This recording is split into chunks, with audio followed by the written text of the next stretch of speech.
Exactly. Let's see, 9:46 is the time. Britain's department stores used to be the height of luxury and service. If you needed anything from clothing to electricals or food, they were the place to go. Today they face fierce competition in all categories as online retailers offer everything a customer wants at the click of a button. Radio 4's consumer reporter, the aptly named Samantha Fennick, has been finding out how department stores are fighting back. George Davis has been called a serial brand creator, a fashion visionary, the king of the high street. They're very ABBA, these, aren't they? They're very ABBA. Yes, very good. Yeah. I was too young to remember ABBA. He's the man behind Next, George at Asda, and Per Una for M&S. When I started Next in 82, there were 10 million registered vehicles. By the time it got to the 90s, when I was starting George at Asda, I already knew parking was a real problem. So you could see that there was, at that point, a decline in the high street. Yeah, sure. You could see. Well, it's obvious. George left M&S in 2008, vowing never to return to the UK high street.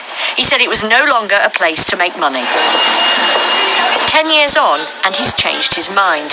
His new line of women's and children's clothing will be in the shops next week. So why the change of heart? Rents are high, business rates are high, but Beals own a lot of their properties, probably 70%. They own it, so that takes quite a high risk out. But not all department stores are that lucky. This is London's Oxford Street. It's where all the big names have their flagship stores.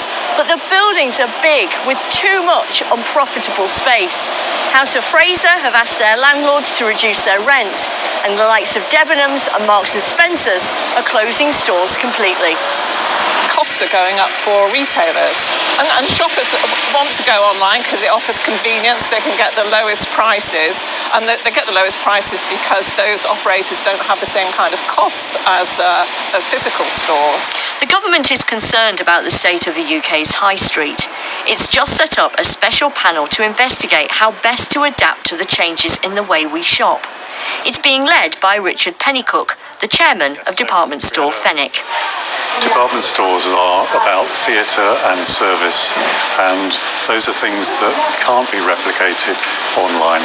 So I think there is a real good future for department stores, but it is all about making sure that we're providing something different which makes the visit worthwhile. It'll have to be something very different to get us off the internet and onto the high street. Samantha Fennick, BBC News.